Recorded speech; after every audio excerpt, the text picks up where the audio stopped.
Ready? Start.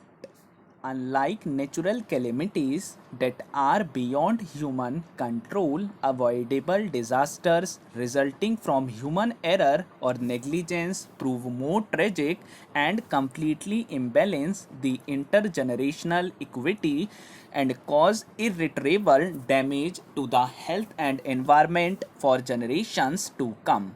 Such tragedy may occur from pure negligence, contributory negligence, or even failure to take necessary precautions in carrying on certain industrial activities.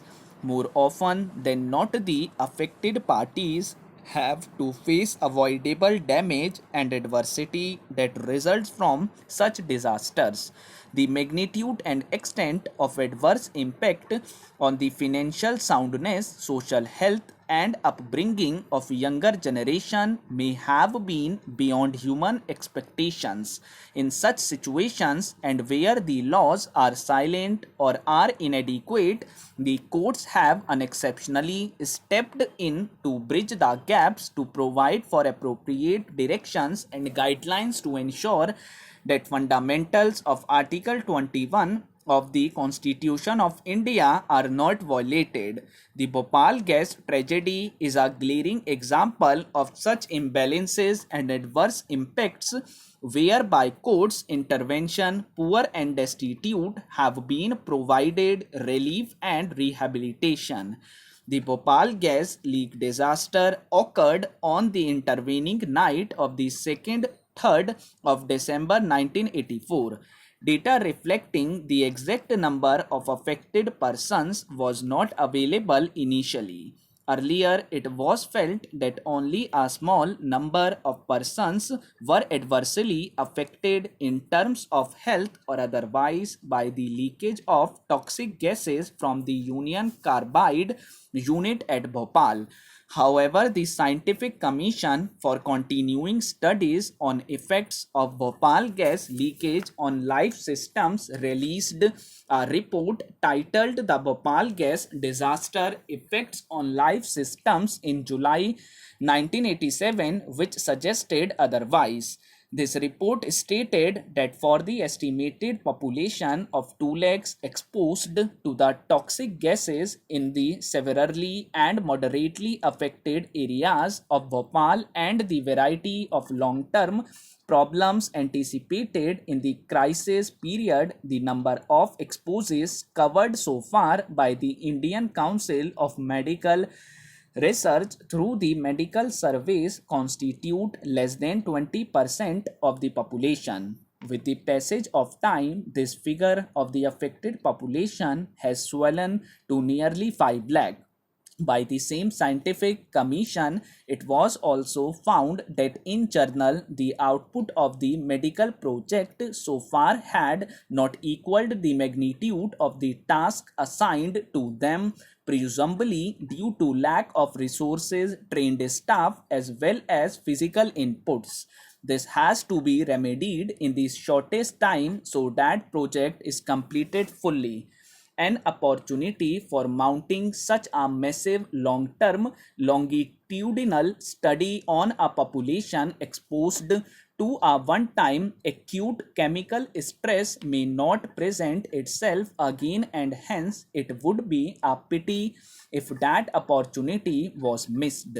Various steps were recommended by the Scientific Commission from time to time to tackle the two main aspects of this disaster. Firstly, health care of the affected victims, and secondly, research work with the object to deal with the acute problems arising from this disaster on the one hand and to suggest preventive steps on the other. Writ petition number 50 of 1998 was filed by the Bhopal gas sufferers as a public interest litigation under Article 32 of the Constitution. This petition was founded on the rights available to the victims of the Bhopal gas disaster under Article 21 of the Constitution, and it was prayed that they were entitled to receive free and proper medical assistance from the respondents, the Union of India, and the state of Madhya Pradesh.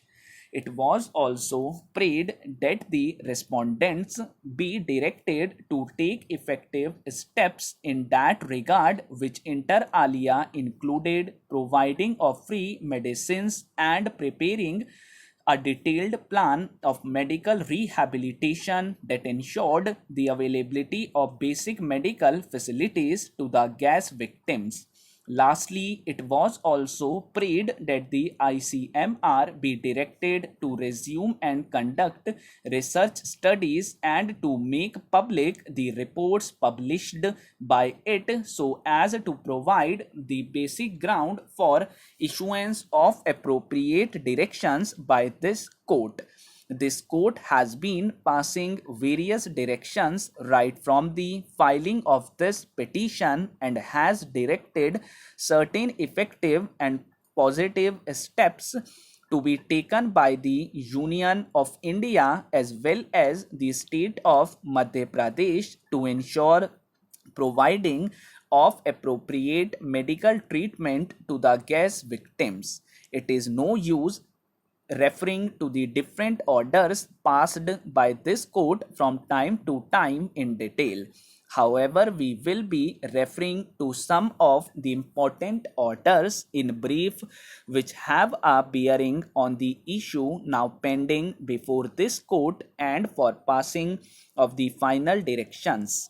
To begin with, the ICMR had undertaken certain research works immediately after the Bhopal disaster and appropriate steps had been taken as claimed by the state and the central government to deal with the medical problem of the gas victims. However, it appears from the record and has been averred before us that after 1994, the ICMR allegedly took an irrational decision to disband all Bhopal gas disaster related medical research.